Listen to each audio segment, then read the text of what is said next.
ನಮ್ಮ physical responsibility act ಏನಿದೆ ಅದಕ್ಕೆ ನಾವು 3% ಒಳಗೆ ಇದ್ದೀವಿ ಅಂತ ಇವ್ರು ಹೇಳ್ತಾರೆ. ಕಳೆದ ವಾರ ಇದೇ ರಿಸರ್ವ್ ಬ್ಯಾಂಕ್ನಿಂದ ಕೊಟ್ಟಂಥ ವರದಿ ಪ್ರಕಾರ GDP ಗ್ರೋತ್ ಏನಿದೆ 25% ಒಳಗಿರಬೇಕಲ್ಲ, GDP ಗ್ರೋತ್ನ 25% ಒಳಗೆ ಇವತ್ತು ಅದು ಮೀರಿದೆ. ಬಟ್ ಇವ್ರ ಅಂಕಿ ಅಂಶದಲ್ಲಿ ಮರೆಮಾಚಿರ್ತಕ್ಕಂಥದ್ದೇನಿದೆ ಇದರ ಎಫೆಕ್ಟ್ಗಳು ಮುಂದಿನ ದಿನಗಳಲ್ಲಿ ಪ್ರಾರಂಭ ಆಗುತ್ತೆ. ಇಲ್ಲಿ ಕಳೆದ ವರ್ಷವೇ ಕ್ಯಾಪಿಟಲ್ನ ಅಸೆಟ್ನ ಕ್ರಿಯೇಟ್ ಮಾಡಲಿಕ್ಕೆ 73,000 ಕೋಟಿ ಇಟ್ಟಿದ್ರು.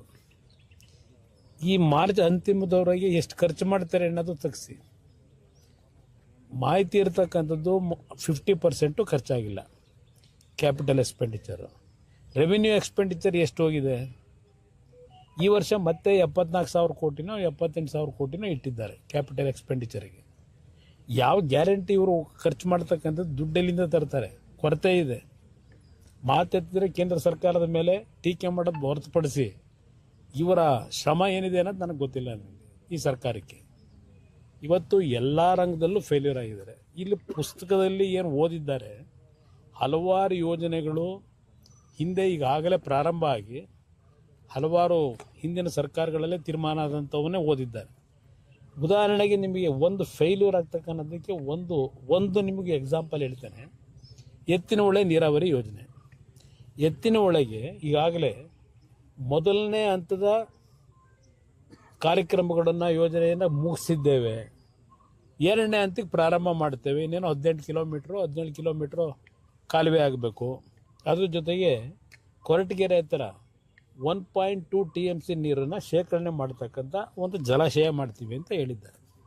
2018ರಲ್ಲಿ 5.57 TMC ನೀರನ್ನು ಹಿಡಿದಿಟ್ಕೊಳ್ತಕ್ಕಂಥದ್ದಕ್ಕೆ ಒಂದು ಜಲಾಶಯ ದೊಡ್ಡಬಳ್ಳಾಪುರ ಕೊರಟಗೆರೆ ಮಧ್ಯದಲ್ಲಿ ಆಗ್ತಕ್ಕಂಥದ್ದಕ್ಕೆ ಒಂದು ತೀರ್ಮಾನಗಳಾಗಿ GO ಎಲ್ಲ ಇಶ್ಯೂ ಆಗಿ ಹೋಗಿತ್ತು.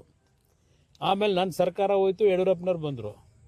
ಆ 5.57 TMC ನೀರು ಶೇಖರಣೆ ಮಾಡ್ತಕ್ಕಂಥ ಜಲಾಶಯವನ್ನು ಕಟ್ ಡೌನ್ ಮಾಡಿ 2 TMCಗೆ ಅಂತ ಅವ್ರು ಮಾಡಿದರು. ಅದನ್ನೀಗ 1.2 TMC ಇವರು ಇಳಿಸಿದ್ದಾರೆ.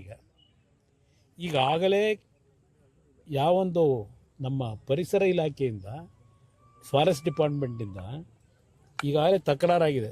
ಇವರು ಹೇಳ್ದೆ ಕೇಳದೆ ಪರ್ಮಿಷನ್ಗಳಿಲ್ಲದೆ ವಯಲೇಟ್ ಮಾಡಿ ಸುಮಾರು 24 ಕಿಲೋಮೀಟ್ರ್ ಕಾಲುವೆಗೆ ಇವತ್ತು ಏನು ಒಂದು ಸಮಸ್ಯೆಗಳನ್ನು ಇವರೇ ಉದ್ಭವ ಮಾಡ್ಕೊಂಡಿದ್ದಾರೆ.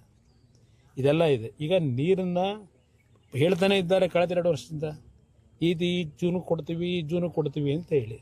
ಇಲ್ಲಿ ಆ ಎತ್ತಿನಹೊಳೆ ಪ್ರಾಜೆಕ್ಟ್ನ ನೀರನ್ನು ಚಿಕ್ಕಬಳ್ಳಾಪುರ ಕೋಲಾರಕ್ಕೆ ತಗೊಂಡು ಹೋಗ್ತಕ್ಕಂಥ ನಿಟ್ಟಿನಲ್ಲಿ ಈಗ 5 TMCಯಿಂದ 1.2 TMC ಇಳಿಸಿರೋದು ಇಲ್ಲೇ ಅರ್ಥ ಮಾಡ್ಕೊಳ್ಳಿ ಇವ್ರು ಎಷ್ಟರ ಮಟ್ಟಿಗೆ ಈ ಯೋಜನೆ ತರ್ತಾರೆ ಅನುಷ್ಠಾನಕ್ಕೆ. ಒಂದು ಕಾರ್ಯಕ್ರಮ ನಿಮ್ಗೆ ಹೇಳ್ತಾ ಇದ್ದೀನಿ ಯಾವ ಥರ ಇದೆ ಅಂತೇಳಿ. ಹಲವಾರು ನೀರಾವರಿ ಯೋಜನೆಗಳ ವಿಷಯದಲ್ಲಿ ದುಡ್ಡೇ ಇಟ್ಟಿಲ್ಲ. ದುಡ್ಡು ನೀಡದೆ ಸುಮ್ಮನೆ ಘೋಷಣೆ ಮಾಡಿದ್ದಾರೆ. ಅದು ಎಷ್ಟು ದಿವಸ ಆ ಘೋಷಣೆ ಇರಲಿಕ್ಕೆ ಸಾಧ್ಯ? ಭರಪೂರ ಘೋಷಣೆ ಇದೆ, ಅದರಲ್ಲೇನು ಸಂಶಯ ಏನೇ ಇಲ್ಲ. ಆದರೆ ಇವರು ಬಜೆಟ್ನ 3.5 ಗಂಟೆ ಓದ್ತಕ್ಕಂಥ ಖುಷಿಲೂ ಓದಲಿಲ್ಲ. ಅಲ್ಲಿ ಅವ್ರ ಪಾಪ ಒಂದೊಂದು ಪದ ಬಳಕೆ ಮಾಡಬೇಕಾದ್ರೆ ಅವರಿಗೆ ಇದ್ದಂಥ ಒಂದು ಶ್ರಮ